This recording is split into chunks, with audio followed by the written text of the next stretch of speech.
AITA for exposing my sister's secret family at her wedding in front of 200 people because she tried to ruin my engagement?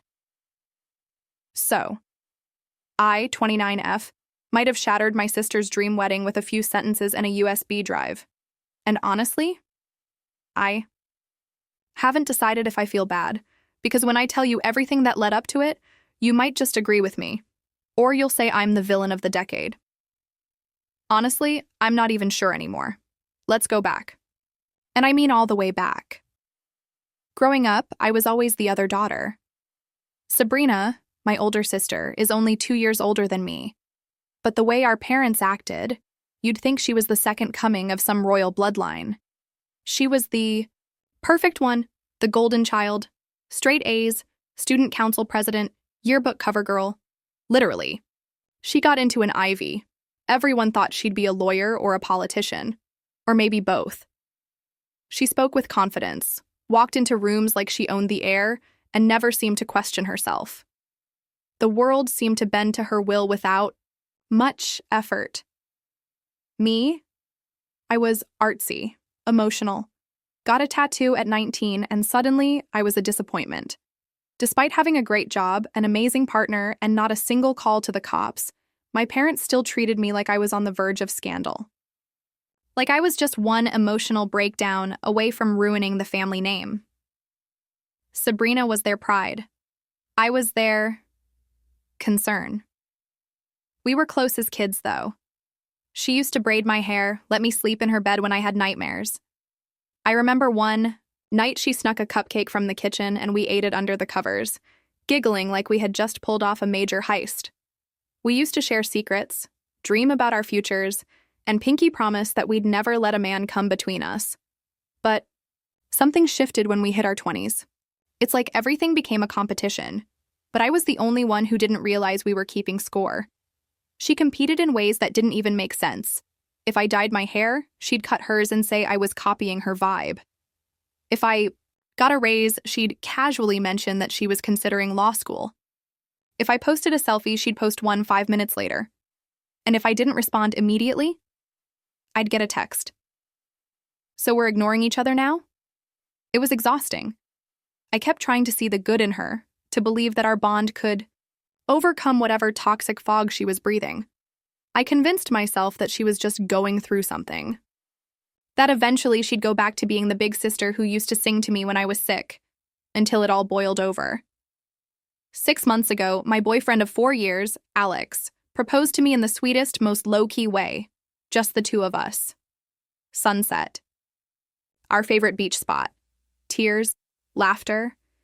The ring was gorgeous and simple, and I was just so happy. Genuinely happy.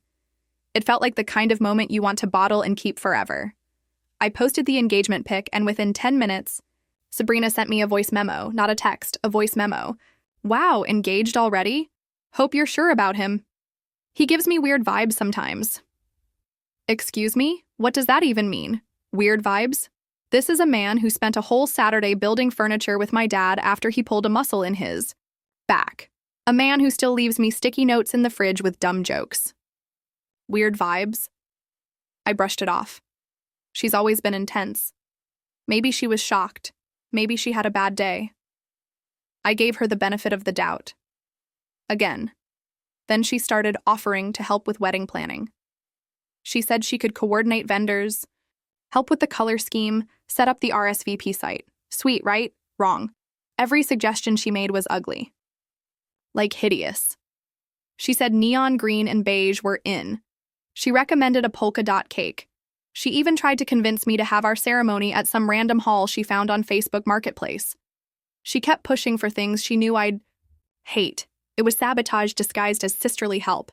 She said veils were outdated, that I should consider doing matching tuxedos with my fiancé for a gender-neutral aesthetic, which, if that's your vibe, awesome. But it was so clearly not mine, and she knew that. She was suggesting the opposite of what I liked, on purpose. And then came the whispers. My cousin pulled me aside at a family BBQ and said Sabrina was telling people that Alex used to flirt with her at Christmas parties, that he might have cheated before, that she had a bad feeling about him. None of it was true. Not even close. I asked her about it. She denied it with a smile and said, maybe people just sense things about him. I should have distanced myself, but I didn't. I still let her be involved. That was mistake number 1. Mistake number 2, trusting her with my venue information. About 2 months before our wedding, I got a call from the venue we'd booked a year in advance. They told me the deposit had been canceled, and the date was now open to the public. I was in the middle of lunch at work. My fork dropped. My heart stopped. I asked them what happened, and they said they received a formal email from me last week. Spoiler alert, I never sent it. I asked to see the email. They forwarded it. The sender?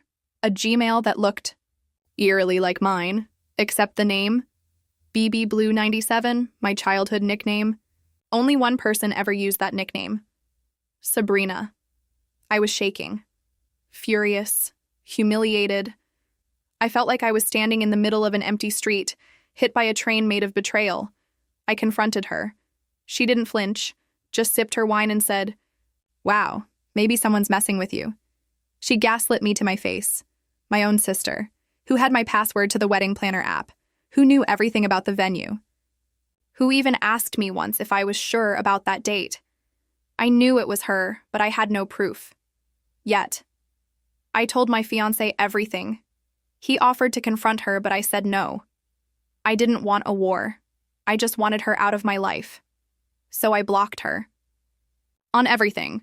Family group chat, Instagram, gone. 2 weeks of silence. Then, something insane happened.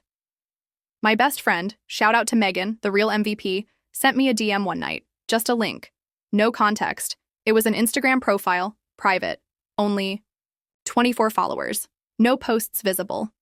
Username was random letters and numbers. She had gotten in with a fake account. She scrolled through every post. It was Sabrina. Except it wasn't the version we all knew. This account had pictures of her, with a man I didn't recognize, and a child, a toddler, maybe 3 years old, blonde curls, same smile as Sabrina. Photos, at the zoo, at birthday parties, cuddling on the couch. The captions, things like my boys and our little secret. I felt sick. I felt like I'd stepped into a Lifetime movie. This couldn't be real. Megan did a reverse image search on the guy. Turns out he was Sabrina's ex-boyfriend from college. They broke up years ago. Or so we thought. We dug deeper. And what we found was straight up a second life. She had been living with this man and their child in a whole other apartment too. Cities away, all while planning a wedding to someone else, and her fiancé. Let's just say his family has serious money, like generational country club, your last name is on buildings money. She was marrying him for status, for power, for the aesthetic. I couldn't believe it, but I kept digging. We found texts, emails, even receipts, all dated within the last month. She wasn't even trying to hide it that well. Because she thought no one would look. I was done. But instead of warning the groom privately, I decided to wait. Not because I'm petty. Okay, maybe I'm a little petty. But mostly because she tried to ruin my wedding. She tried to destroy my relationship. She tried to sabotage my happiness while living a double life. I was done being the quiet sister. So I waited. The wedding was at a huge estate outside the city. 200 guests, champagne towers, live string quartet. Her dress was custom and had its own Instagram reel. There were flower arches, a violin soloist, a drone filming from above, and signature cocktails named after their initials. Everyone was seated. Vows. Ready, and then came the words. If anyone objects to this union, speak now or forever hold your peace. I stood up. I heard Sabrina's sharp inhale before I even spoke, and I said, loud enough for every single person to hear, I don't object. But I do think the groom deserves to know that the bride already has a family, a boyfriend, and a 3-year-old son, and that she was with them last weekend, in bed, while you were at your bachelor party. Complete. Silence. Her fiancé turned and stared at her. She didn't say a word. I walked up, pulled the USB drive from my purse, handed it to him. Check. The drive. You'll find everything you need. Then I walked out, not looking back. 10 minutes later, I heard the shouting. The wedding? Canceled on the spot. Guests were escorted out. Sabrina's fiancé and his parents left the venue. She collapsed in a chair and started sobbing. My mom ran after me, screaming that I had ruined her life, that I was jealous, that I was cruel, jealous. Of that, no, my life is peaceful, honest, real. Sabrina's wasn't. She went nuclear and lost everything, not because of me, but because of her own lies. So here, I am married to the love of my life, living in peace. While Sabrina is now single, exposed, and allegedly, according to my cousin, trying to get back with the baby daddy who's ghosting her. So, AITA? For exposing my sister's secret double life at her own wedding? Or did she finally get the karma she spent years avoiding? I don't know, but I sleep really well at night, and the only thing I regret? Not recording the whole thing for TikTok, because that would have gone viral.